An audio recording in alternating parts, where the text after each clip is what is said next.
A paz do Senhor, meus irmãos, mais uma lição. Hoje nós vamos falar da lição número 2, que diz a realidade do pecado original.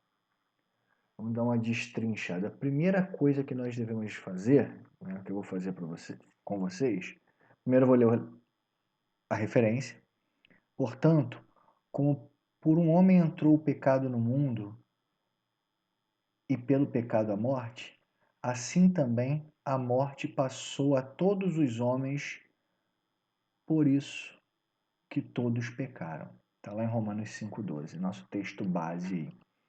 Mas o que vem a ser esse pecado original? O que nós entendemos por pecado original? Foi o primeiro pecado, né? O pecado inerente, o efeito da queda do homem, lá no Éden ainda, quando não poderia comer do fruto da árvore da ciência, do bem e do mal, e também não poderia comer do fruto da árvore da vida. Lá, quando a mulher e o homem foram seduzidos e sucumbiram a essa sedução, comeram o fruto, desobedecendo uma ordem de Deus, eles pecaram pela primeira vez. E esse pecado, ele teve um efeito desastroso, devastador dentro da humanidade.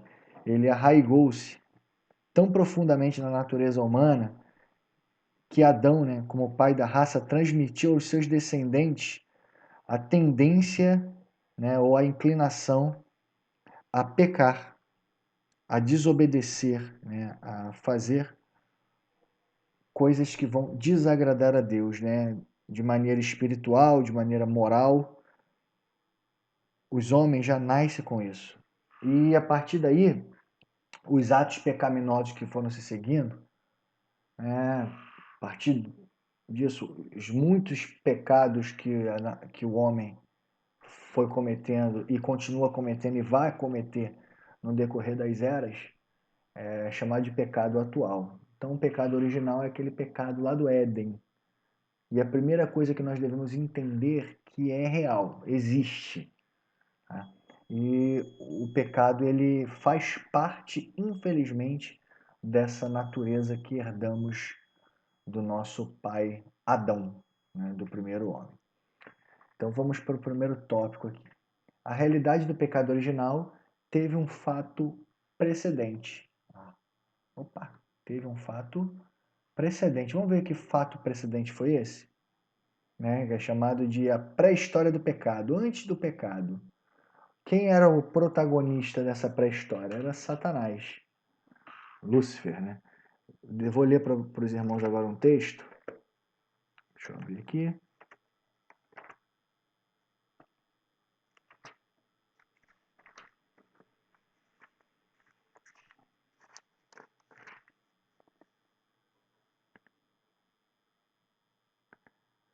Lá em Ezequiel, a partir do capítulo 28, a partir do versículo 11, vai dizer assim, ó. A palavra do Senhor veio a mim dizendo: Filho do homem, faça uma lamentação sobre o rei de Tiro e diga-lhe: Assim diz o Senhor Deus: Você era o modelo da perfeição, cheio de sabedoria e perfeito em formosura. Esse rei de Tiro, entenda como o próprio Satanás. E o próprio texto vai deixar isso claro para gente. Você estava onde? No Éden. Então não é uma figura humana aí, não é o rei de Tiro propriamente dito, tá? Jardim de Deus, e se cobria de todas as pedras preciosas, sárdio, topázio, diamante, berilo, ônix, jaspe, safira, carbúnculo e esmeralda. Os seus engastes e ornamentos eram feitos de ouro e foram preparados no dia em que você foi criado. Olha só agora, versículo 14. Você era um querubim da guarda que foi ungido. Eu estabeleci. Você permanecia no Monte Santo de Deus e andava no meio das pedras brilhantes. Se nós lembrarmos de Apocalipse, você vai ver como vai ser o céu, Ruas de ouro, pedras preciosas, Vamos continuar. Versículo 15. Você era perfeito em seus caminhos, desde o dia que foi criado até que se achou iniquidade em você. Na multiplicação do seu comércio, você se encheu de violência e pecou. Por isso, ó querubim da guarda, eu o profanei e lancei fora do monte de Deus. Eu o expulsei do meio das pedras brilhantes. Você ficou orgulhoso por causa da sua formosura, corrompeu a sua sabedoria por causa do seu resplendor. Por isso, eu o lancei por terra e o coloquei diante dos reis para que o contemplem. É. Aí ele vai continuar. Até o verso 19 ele vai falar sobre isso. Mas vou parar aqui no 17. Então, na verdade, quando a gente fala da pré-história do pecado, o pecado não surgiu no Éden. Mas aquele que tentou a mulher a pecar, o homem, né? Aquele que seduziu os primeiros seres humanos ao pecado, ele já era um pecador. Ele peca desde o início. Né? Ele, quando estava com Deus no céu, ele era envolvido por aquela glória ali, aquelas honrarias que ele recebia, ele deixou aquilo entrar no coração dele, que tornou-se um coração perverso, cheio de vaidade, cheio de amargura, até ponto dele considerar-se querer tomar o lugar de Deus, achar maior do que Deus. Foi quando Deus o mandou para fora. Ali foi o precedente do primeiro pecado, né? O pecado humano. Antes do primeiro pecado humano, Lúcifer, Satanás e os seus anjos já haviam pecado no céu e foram expulsos de lá. A realidade do pecado original remonta, deixa eu mudar a cor aqui, remonta a um acontecimento histórico. Que acontecimento histórico é esse? Vou abrir para vocês mais um texto.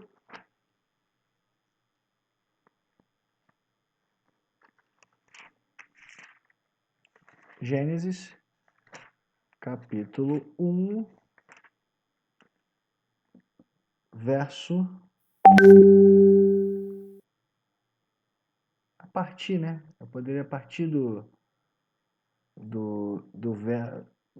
verso 26, quando ele fala da criação do homem, mas eu vou ler o 3.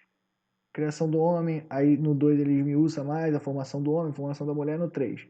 Mas a serpente, mais astuta que de todos os animais selvagens que o Senhor Deus tinha feito, disse à mulher: é verdade que Deus disse, não comam do fruto da árvore do jardim?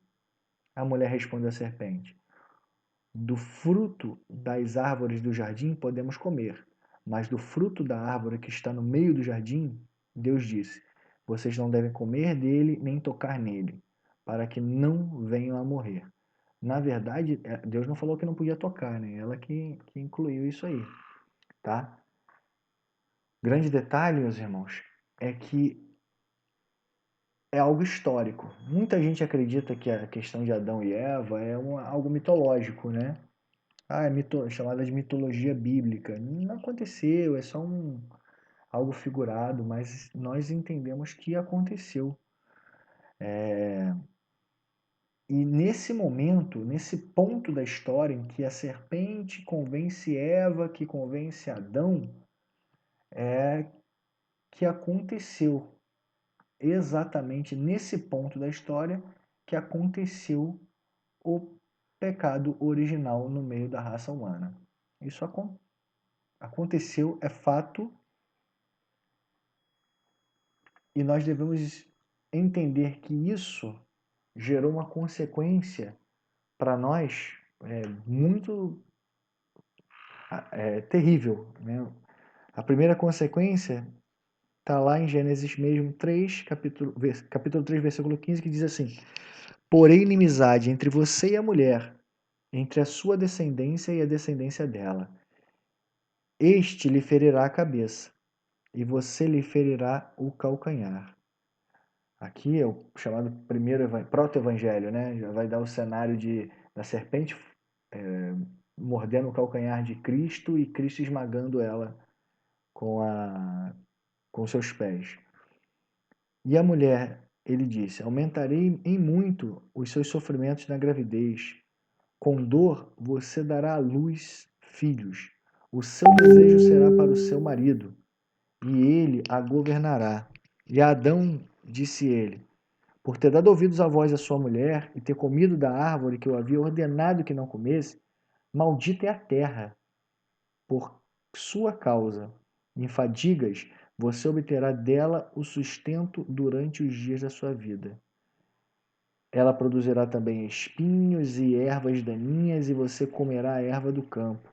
No suor do seu rosto você comerá o seu pão, até que volte à terra. Pois dela você foi formado, porque você é pó, e ao pó voltará. Aqui vocês veem, e a gente não vai esmiuçar isso, muitas consequências desse pecado original, que foi um pecado que foi passando para toda a humanidade, né? Já está no nosso DNA, infelizmente, o pecado.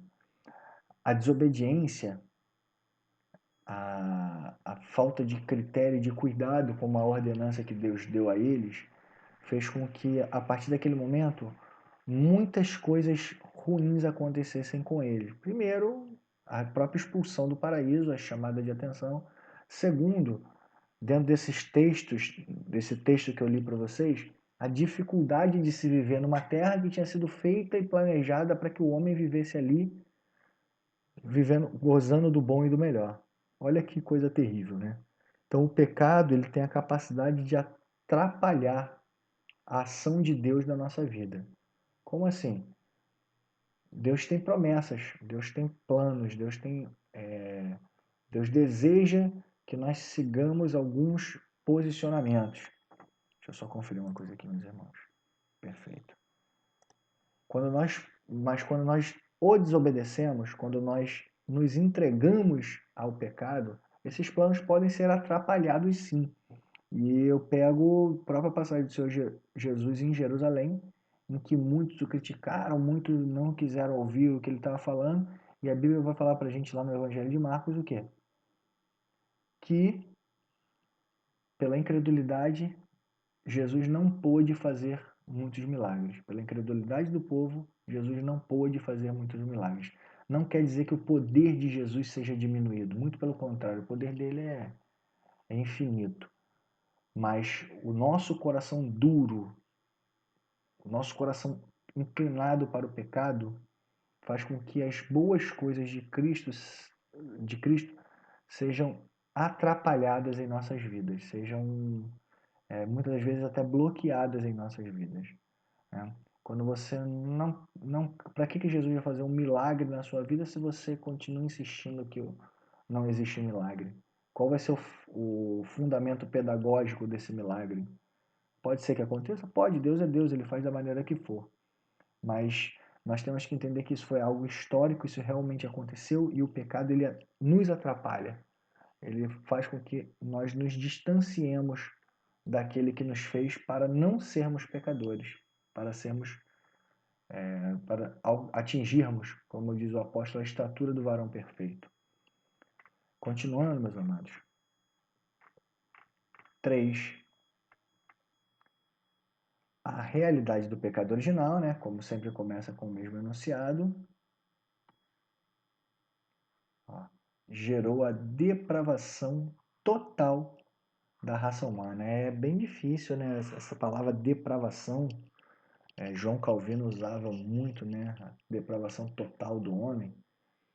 Eu vou ler para vocês um texto, que é um texto bem conhecido, Romanos 3:23. Muitos já até recitaram ele de cabeça aí, eu tenho certeza. Deixando aqui para vocês, vai dizer assim: pois todos pecaram e carecem da glória de Deus. Então, não há distinção. Todos nós somos pecadores, todos nós pecamos, todos nós herdamos, sim, a natureza pecadora lá do Éden, de Adão. Nós somos pecadores, nós somos pessoas que, infelizmente, né, perdemos muito do resplendor e da característica divina. Temos a característica do pecado. E essa característica tem que ser combatida por nós dia a dia. E esse é um detalhe que nós não podemos negligenciar nunca. Por quê? Porque faz parte, infelizmente, da nossa natureza.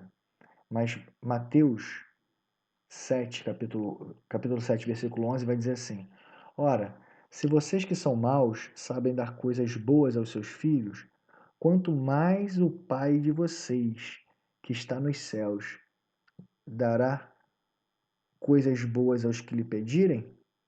Portanto, tudo que vocês querem que os outros façam a vocês, façam também a eles, porque esta é a lei e os profetas. Aqui é um contexto de julgamento, mas por que eu li isso aqui? Versículo 11, versículo 12. Primeiro, Cristo é o nosso Redentor. Ele comprou por um preço alto os nossos pecados. Ele é o remidor das nossas vidas. Ele pagou e pagou com sua própria vida, com seu próprio sangue, o direito de termos um livre acesso ao coração do Pai e nos dá gratuitamente o dom da salvação, que é algo que vem pela graça.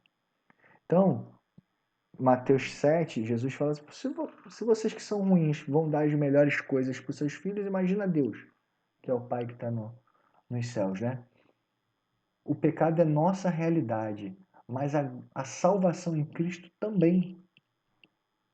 O pecado original entrou, mas Cristo veio para pagar o preço por ele.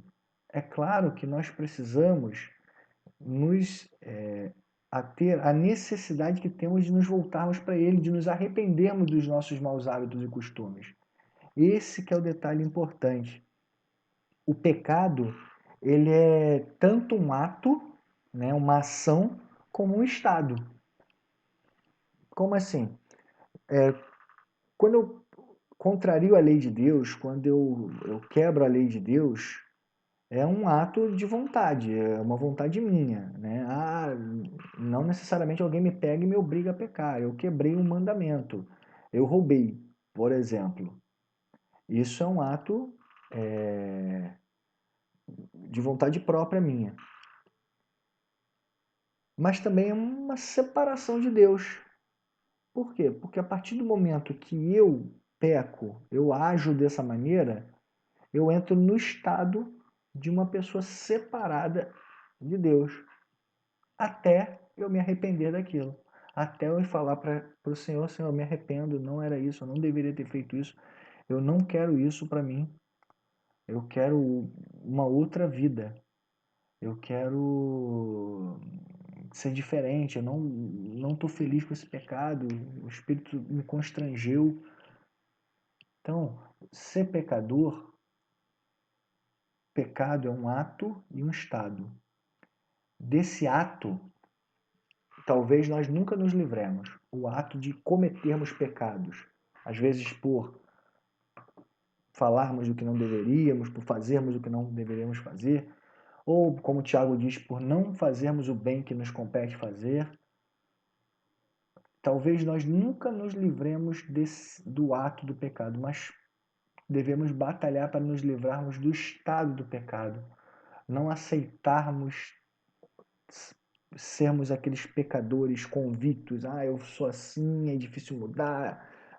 Deus me conhece, Ele me perdoa desse jeito.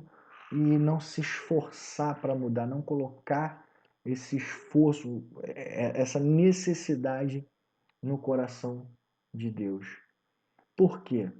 Porque além de sermos depravados, e a depravação não é só algo sexual também, mas é a depravação mesmo, querer levar vantagem nas coisas, se puder mentir, mente, não fala a verdade nunca. Isso é uma coisa que é algo depravado, é algo que é feio, que é ruim, que não deveria ser a nossa característica. Além de tudo isso, e esse pecado original que é real, ele degradou a natureza humana. Olha só o que vai dizer Romanos também.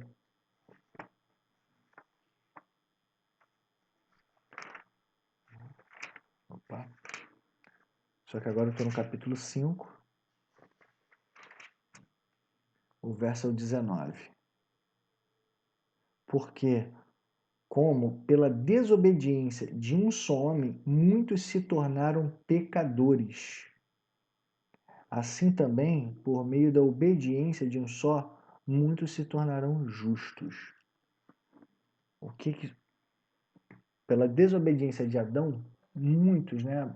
Nós lemos no 3:23 que todos nos tornamos somos pecadores, mas através de um, através de um, como eu li para vocês, olha, esse texto talvez seja, falar que é o mais magnífico da Bíblia é clichê, né? Mas olha só o finalzinho dele. Assim também por meio da obediência de um só, muitos se tornarão justos. A obediência de Cristo. Somos depravados e a nossa natureza está degradada, quer dizer, está apodrecendo no pecado. Por causa do pecado original de Adão e todos os outros que subsequentemente, né, que vieram na sequência, inclusive os nossos. Isso faz parte da podridão da nossa natureza. Mas a obediência de Cristo pôde curar, ou pode curar essa realidade em nós. Mas vamos continuar?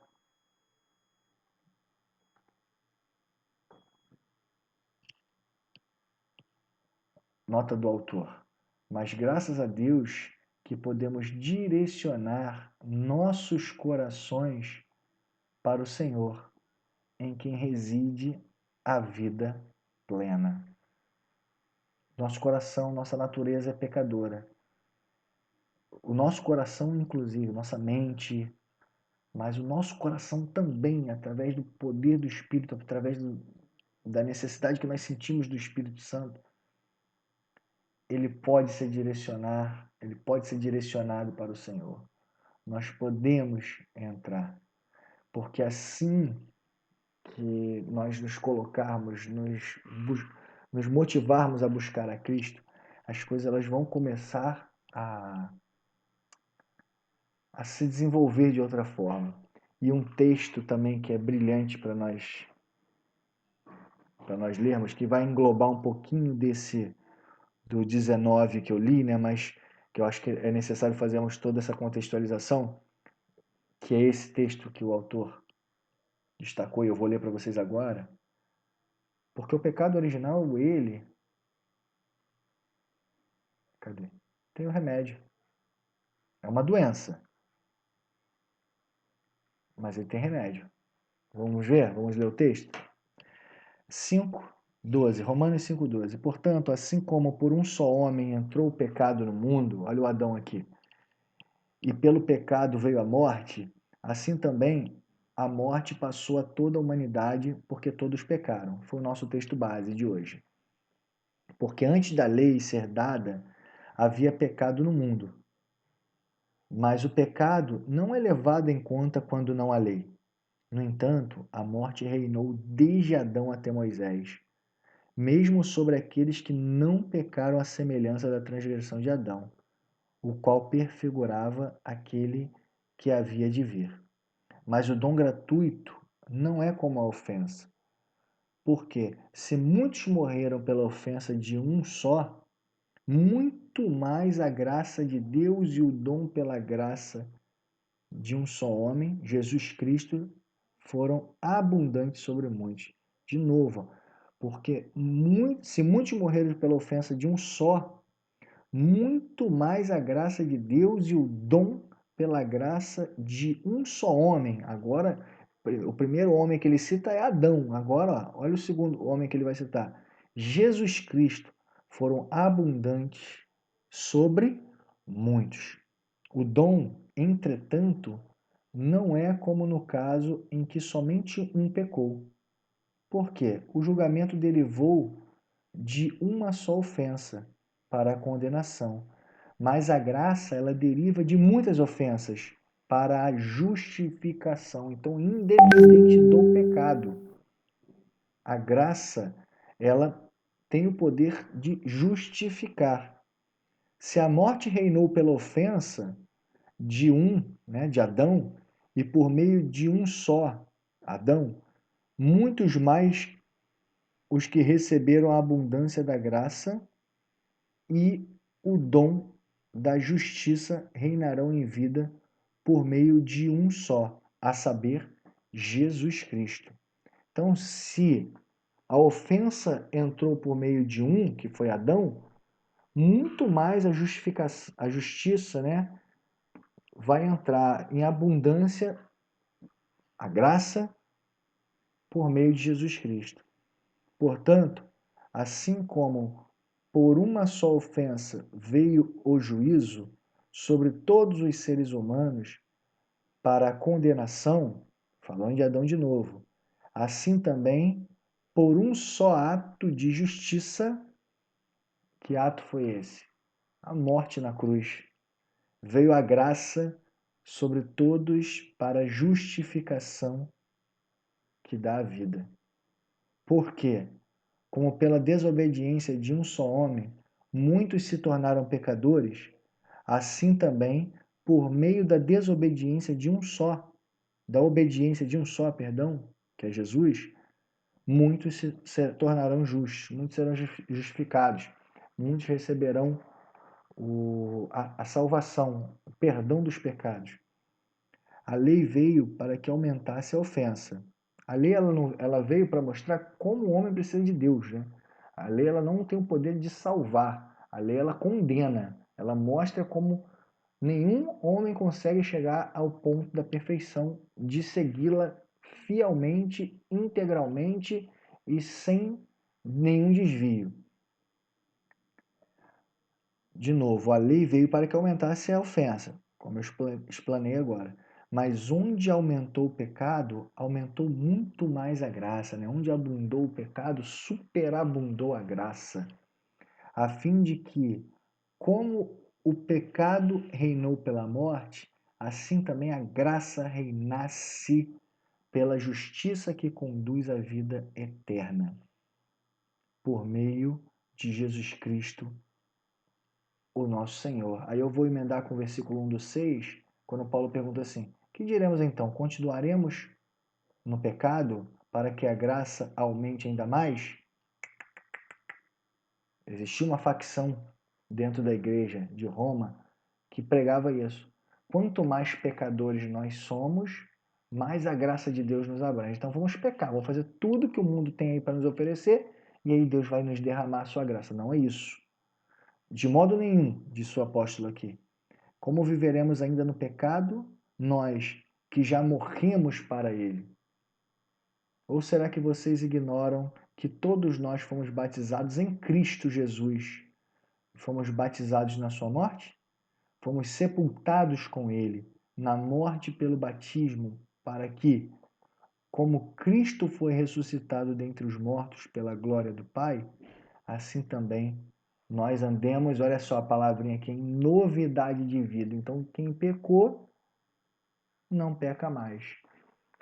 Quem falhou, não fale mais. Então, o resumo: Cristo, ele veio para fechar uma brecha aberta lá pelo homem, lá pelo pecado original de Adão. Ele veio para pagar esse preço que só ele poderia pagar. Ele veio para mostrar para a gente que, por mais que sejamos esforçados, e temos que ser esforçados, nada que façamos será ou seria o suficiente para pagarmos todo o pecado, todos os erros que cometemos no curso da nossa vida. Mas Cristo teve o poder, tem o poder para isso. E nós continuamos, né, ainda no livro de Romanos, para falar do capítulo, do tópico 6, que a realidade do pecado original foi contraposta pela superioridade da sabedoria divina. Aqui o apóstolo, o pregador aos gentios, né, quis dizer, vou pegar a nota do autor aqui, deixa eu apagar isso aqui, perfeito, olha só.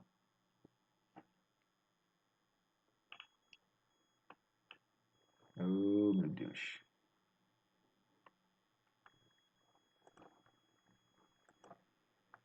Pronto. O que o pregador dos gentios quis dizer é que ninguém teria sido capaz, com a sua própria capacidade, de elaborar um plano tão glorioso para resgatar o homem da condenação do pecado. E esse plano glorioso foi feito lá em Gênesis 3,15, como eu li para os irmãos anteriormente. Tá bom? O plano de mandar, de Deus vir pessoalmente para pagar os nossos pecados. E eu leio para os irmãos agora, ainda em Romanos, lá no capítulo 11, verso 33, que vai dizer assim: ó profundidade da riqueza, tanto da sabedoria como do conhecimento de Deus. Quão inexplicáveis são os seus juízos e quão insondáveis os seus caminhos. Pois quem conheceu a mente do Senhor? Ou quem foi o seu conselheiro? Ou quem ainda deu alguma coisa a Deus para que lhe seja restituído? Porque dele, e por ele, e para ele são todas as coisas. A ele a glória para todo sempre. Amém. Meus amados, aqui é lindo por quê? Porque Paulo ele faz essa composição e ele pega alguns versículos, né? Alguns textos bíblicos e faz. O versículo 33 que eu li, por exemplo, o 34, perdão, ele vai lá em Isaías 40, 13, o 33 em Jó 5, 9, né? O 35, ele também vai em Jó 41, 11, então ele pega tudo aquilo que já tinha sido manifestado, revelado na Bíblia e faz essa composição linda, que tem até um louvor bem conhecido de um cantor famoso com essa letra. Então, qual foi o plano? O diabo ele teve o plano de fazer o homem pecar. E ele foi bem sucedido nesse plano dele. Mas a superioridade da sabedoria divina, ela foi capaz de criar um outro plano tão bem elaborado, tão perfeito, que é capaz até de perdoar o pecado cometido pela raça humana, os pecados cometidos pela raça humana. E esse plano ele foi consumado na cruz do Calvário, quando Cristo marchou para a morte, carregando a sua própria cruz. O pecado, ele nos desfigura, corrompe a nossa natureza, embaça a nossa compreensão, adoece as nossas emoções e induz nossas escolhas para os caminhos da perdição. Recorramos, né? Vamos buscar o poder de Cristo, de modo que possamos desfrutar do progresso espiritual, tornando inoperante o princípio do pecado que reside em nossa natureza. Vai estar aqui, vai estar dentro de nós, mas buscando o poder de Cristo, vivendo Cristo, vai ficar aqui, pequenininho, adormecido. E eu tenho certeza que conseguiremos inibir o pecado, porque aquele que é maior, é capaz de perdoar os pecados, ele quer que nós tenhamos uma vida de retidão e de obediência a ele. Fiquem na paz, até a próxima aula.